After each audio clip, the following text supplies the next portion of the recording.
morning, ladies and gentlemen. It's your friendly neighborhood marketer again, Rick Rummelhart. And I brought with me Bryan Flaherty with Univox Media.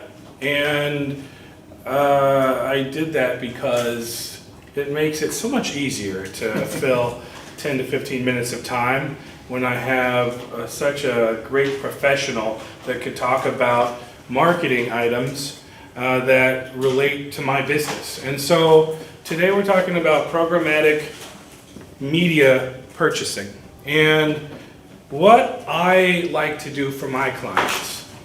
And just a little bit of history too, because this is my speaker note. So I opened up Rickstart Marketing Plus in January of this year after 22 years in advertising sales for a company called the Valley Yellow Pages and the Buy Local Media Group. I was a sales manager for 21 of those years, and I would travel throughout Northern California and sometimes Central California with sales teams. And we would work with people to have them invest primarily in the printed yellow pages, which is an industry that had its peak for us in 2008. And then it went into decline each successive year after that.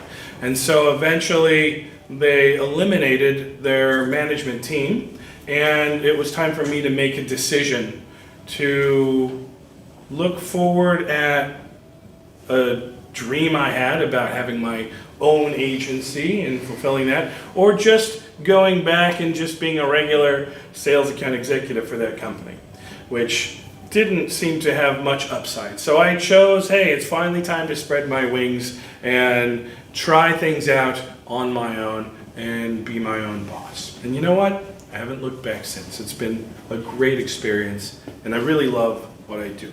Getting to be out there, meeting businesses and ventures, I say, because it doesn't have to, you don't have to have a business. You just want to be promoting something, right? That's marketing, promoting something. And so I help people get recognition. And a lot of times that's leads, right? We're trying to find leads that will turn into sales. And one of the reasons that I feel I'm so successful is that I have a lot of networking relationships that I've built up quickly. And Shane introduced me to the APB Networkers group.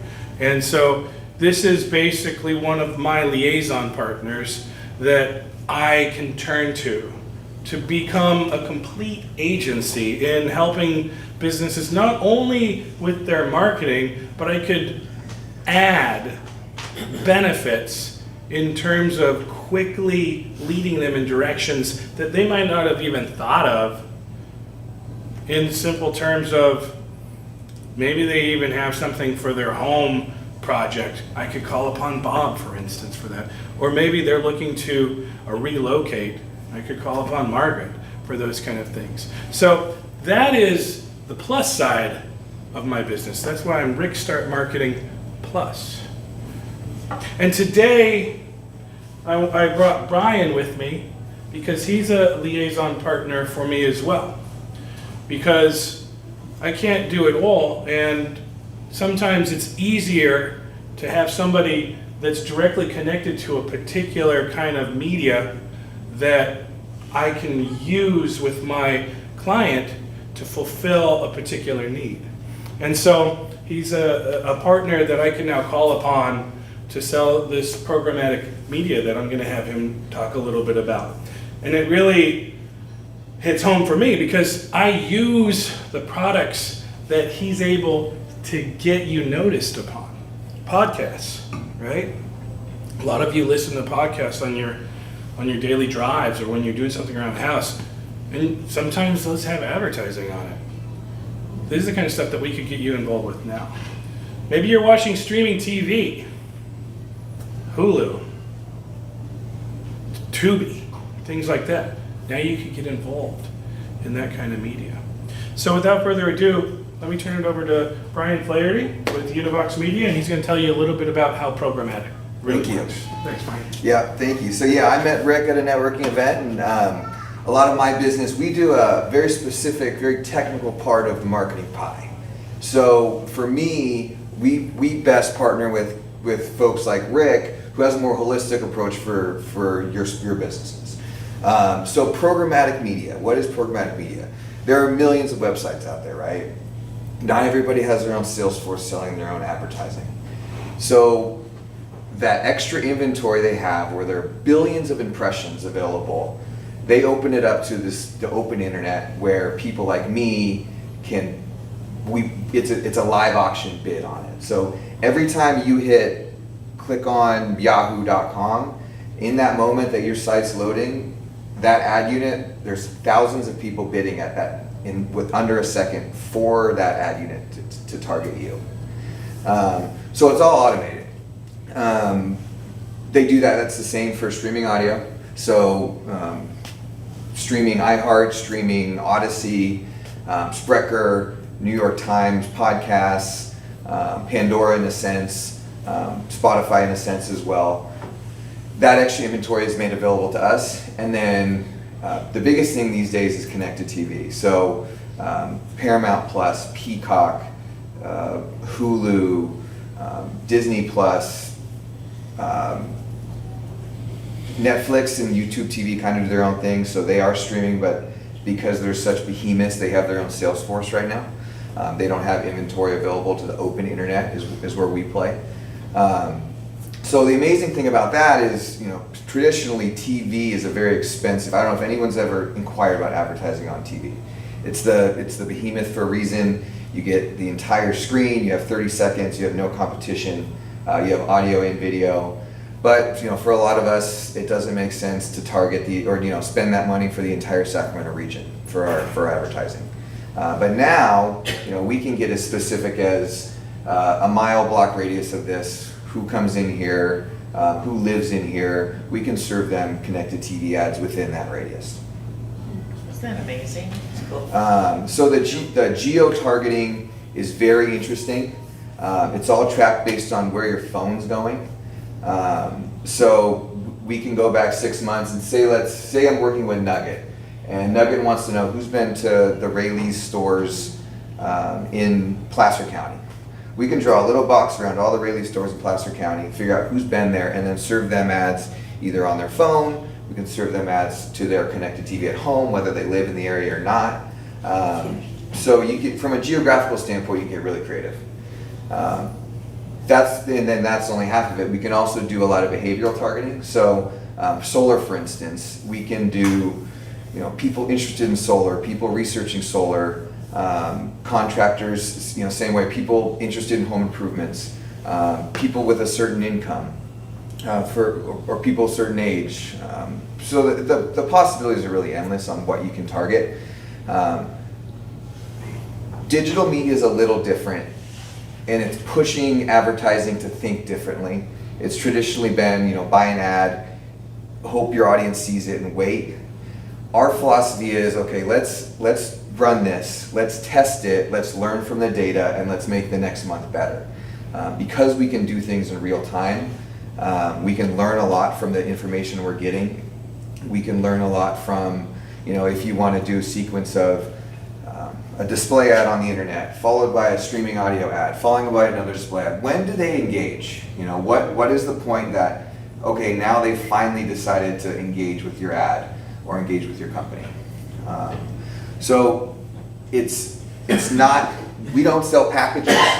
That's why partnering with somebody like Rick makes sense, because we can work together to come up with some good ideas and then work together on taking the data and learning and optimizing from there.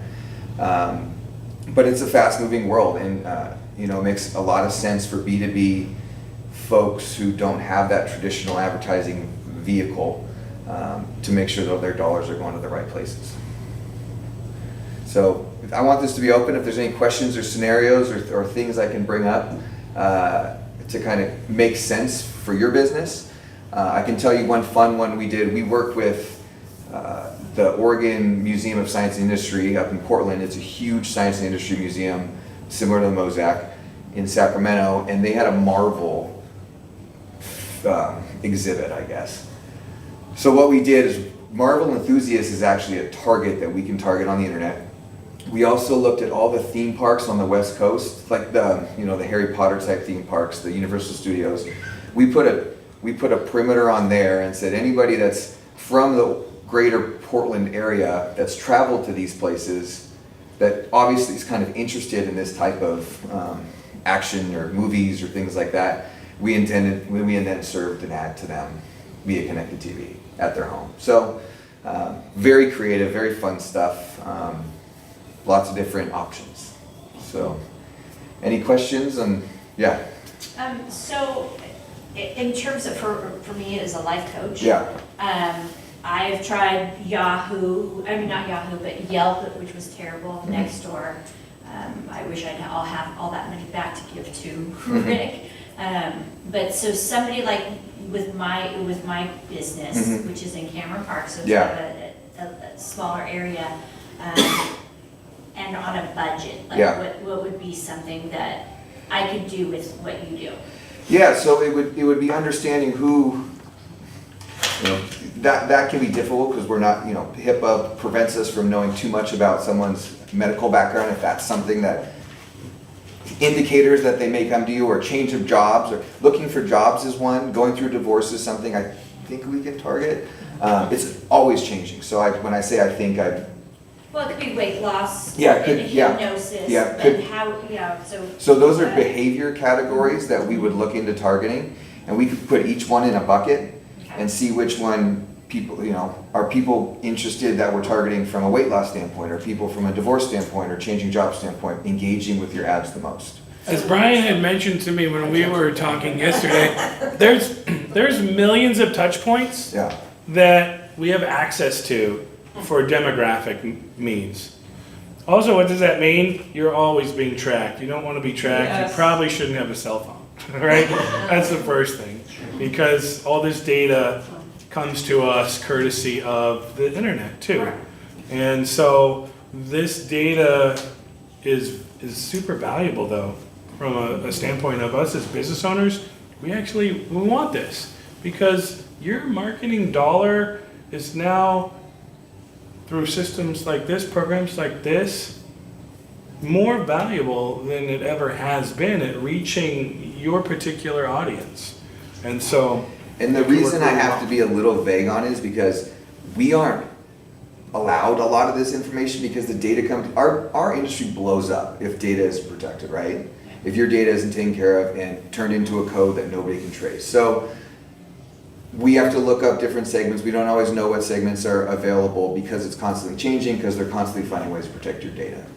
well, what about in terms of budget? So yeah, also we buy what's called a cost per thousand.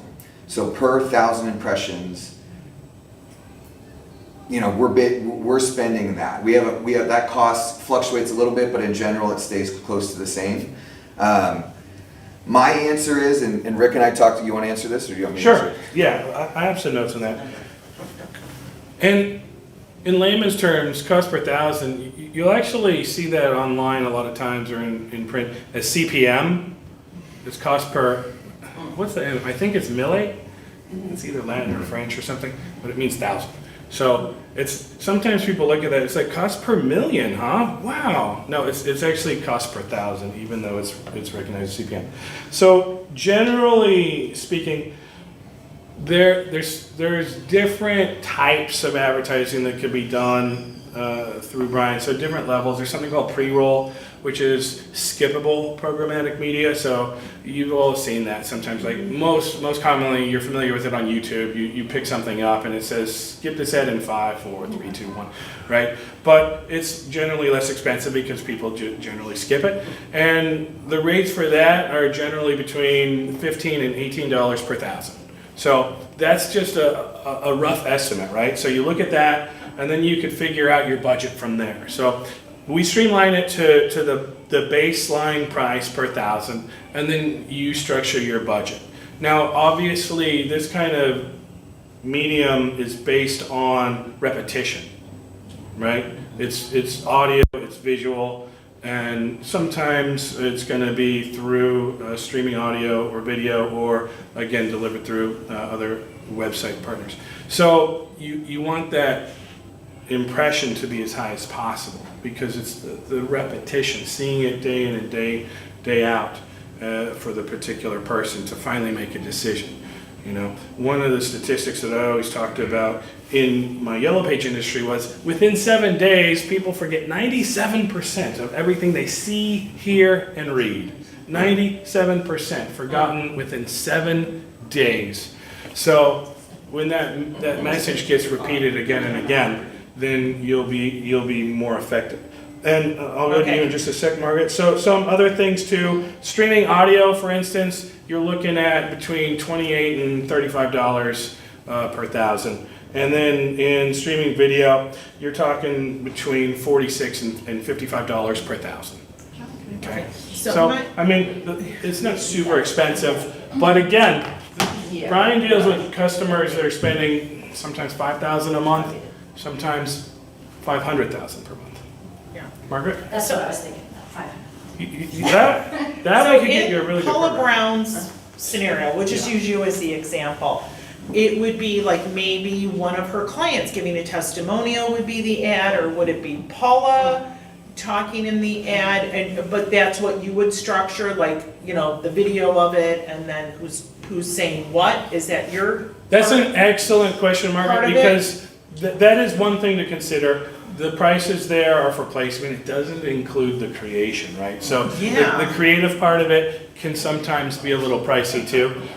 That's, again, my agency, I have a lot of connections, or we could do it ourselves. Sometimes, I do videos, I could do minor editing, but when it comes to something like this, sometimes I would take it to the next level. I have other liaison partners that do professional video as a living, right? Because you want a nice, crisp ad. You want a message that's going to come across really well. I mean, if it's a pre-roll thing, we could probably get away with some just really down home, using my phone, doing some minor editing and things like that. When it comes to audio too, audio is not as hard to mess with. We could do recordings and things like that and make it fun. And I have a lot of professional studio quality editing software for audio too. But again, when you really go in prime time, that's the streaming digital television stuff right now. So when you're ready for that kind of investment, really it's going to be a very, let's get to the brass tacks of what it's going to take to make you look super professional. And again, that's why I love having a partner like Bryan, because I could bring him in on the meeting, we could figure out the appropriate spend, talk about the demographics, and then he goes to work for us to find out what are going to be the best touch points for that and how we're going to execute the strategy that we need. Okay, and I have another silly question. All right. All right, I'm watching Hulu, you're watching Hulu, you're watching Hulu, we're all watching Hulu, right? Yes. Okay, it breaks for the commercial. Uh-huh. We're all getting different commercials based on Bryan talk about that one. who we are. Yeah, those ads are specific to your household. So if we're watching the same thing, she might get a different commercial? Yeah. Yeah, that's what they're talking Yeah. about. I know that. And if someone up here in El Dorado Hills is watching, they may not get the same Sacramento commercials that are down the hill, or Folsom commercials. It's the connected TV is. I get a lot for plastic surgery, FYI. So you all know. And I have noticed that. I'm like, another ad for that? So That's kind of odd. I guess all these. Yeah, the open internet represents an exchange for cheap free content, right? Hulu's a lot cheaper than cable.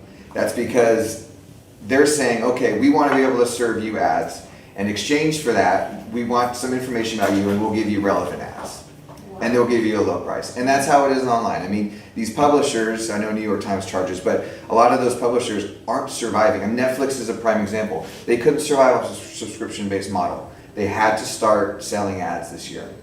So it's an exchange, and that's how the advertising, it's not greed, it's more of an exchange where you guys can consume the content at a low price, premium content, for the ability to serve you ads. Connected TV, it's a very low ad load. So you're not in blocks anymore, right? It's counting down, so people aren't getting up and going to the bathroom because they don't know if it's one ad or two ads. Typically, 2 ads is the most it's going to be to one block. Really quickly too, one of the cool things that we were talking about yesterday, and Bryan informed me that these are some interesting things. First party data. First party data is when you actually have your own client list already established. And you want to actually target those people or people very similar to that. And in some cases, we'll have the ability to take your client list, and correct me if I'm wrong, and we can actually upload that into the targeting model and then start to deliver your advertising, in some cases, directly to the people in your list. And what would you need for that info? You need a cell number, or is it an Email. email, or Email generally. their address? Email or address work. Yeah. Okay. I will say there's a caveat, we need about 10,000 items, people or prospects to be able to match that data. Like we were talking, where does this The come? university's be big enough. I said, where does this come from a lot of times? He's like, well, a lot of times like schools, universities, they have a lot of applicants coming in, and so they have pretty massive lists available. But if you've been in business for a while, you might have a pretty massive list too of just people that you've done business with, or your company's done business with, and other prospects that you've already been gathering through other data points too. So it's And amazing. to the money example, we've had some of our biggest clients started at $500, $1,000 a month, and are up to $500,000 or $1 million a year. So digital advertising offers that where you're not incentivized the more you spend. It's all based on this fixed cost for us, and it's all an auction. So you can try it at one level and see how it works, and then we monitor click-through rates, video completion rates, KPIs that we can determine success. Okay, a follow-up question, I'm sorry if I'm Please, Mark, taking up all the please do time it. here, I'm just curious about this. So the other thing is, you don't know then when the ad is gonna run, correct? Nope. And that's because it's based on a bid auction. So we're Okay, putting so it it out could be there. running at 2 a.m, technically. It could you know? technically, yeah. In opposite of the TV model, at 2 a.m, you're paying for a number of people to watch TV. We're paying for an impression. So whether they're watching, if they're in your audience, if they're a home buyer, potential home buyer within this income, if they're in your audience, our philosophy is we don't care if they're watching at 2 a.m. or 2 p.m. However, we can set those day parts for you, so if that's important to you. But it's kind of like I said, flipping the advertising models where we don't really care where they are or when they're consuming the ad, because they're getting the impression 1-to-1 no matter what. Versus the 2 a.m. we know that many people are watching TV. Yeah, that's what I'm saying, Yeah. like, That's let's say you traditional have. television, right? The traditional television, it was, maybe no one's even watching, but you bought the 2 a.m. slot because it was $1. Yeah. Right. That's what I'm saying, like if your budget is smaller, are your ads gonna all end up at 2 a.m. in the No. morning? No, Is what I'm trying to no. surmise. And It's when being we delivered to Yeah, people yeah. that are watching. So when we set that up, say I only want to be from 4 p.m. to 7 p.m. on, with a very hyper targeted. Well, that price might increase a little bit because then we start to see, okay, this is what that audience is costing. If you're general, any adult in the Sacramento region, any time of the day, that's going to be the cheapest CPM. Okay, got it. How many times would they see the ad per month? So we set a frequency limit from the beginning to no more than 1 per hour. We can adjust that. That's kind of what we start at, because we know that people don't like to see back-to-back ads or see them several times in a row. That's actually a lot of the people I call is when I see some back-to-back connected TV, I said, who's taking care of your connected TV, because they're not doing a very good job. We can set it to once a day. Again, we want to be able to serve the impressions. We want to make sure your budget works. So I really liked that you brought up list, like a client list. Can you do client list and the parameter? Yeah. Is it pretty much the same, or is it Yeah. is it a different thing? Nope, because what we do is we take that list of yours, again, 10,000, we need 10,000 to be able to make it work, and that creates a universe for us. And that's a target, that's a bucket that we just target. Right. And if you want to Without HIPAA. with it, yeah, and if you want to put parameters on that, we can do that too. And then we'd come back to you and we'd say, okay, you might hit a budget limit at that point where I can only spend $300, $400 because now that audience is getting smaller and smaller. I wrote down that connected TV is Hulu and Disney. What else would be connected TV? And finally, and then I watch Netflix and Amazon Prime. Is that the same thing? So in my world, we're representing the open internet. There are a few players called walled gardens. That's Google, that's Amazon, Netflix is their own, Pandora to a sense, but we can place ads in Pandora. So because they're so massive, and they have their own sales team and sell their own inventory. Hulu has enough inventory that we sell into, but our big ones are, and you see a lot of ads for these are growing fast, they're the free ones. Tubi, Peacock, Paramount Plus, Fubo, Freevee, which is the Amazon free version. We have 225 partnerships like that we programmatically place on. All of this, we work with a company called The Trade Desk. They're the most respected data ad tech partner in the world. Your ads are not going to go anywhere that compromises your brand. I wanted to make sure that's said on the internet, on streaming audio, on streaming video. But ESPN Plus, we have ads on. We do place ads on Disney Plus. That's growing because they recently went to an ad model as well. And then if you did a connected TV ad campaign with us, we would show you exactly where those ads were placed. We are running out of time because we hit 8:30, yes, so Sorry, let me guys, just, ran a little late. any other questions? Brian will be around, I'm always around. I'm gonna pass this around on both sides so you can take a look at some of the offerings right there as well. And again, hey, what's happening? What are we seeing? TV used to be just all about paid advertising, right? And now it's going back to that kind of model, right? Because that model works. But it's easier to target than ever before. So hey, thank you everybody. I Okay, really thank you, Rick. appreciate your Great time. presentation. Have a great day.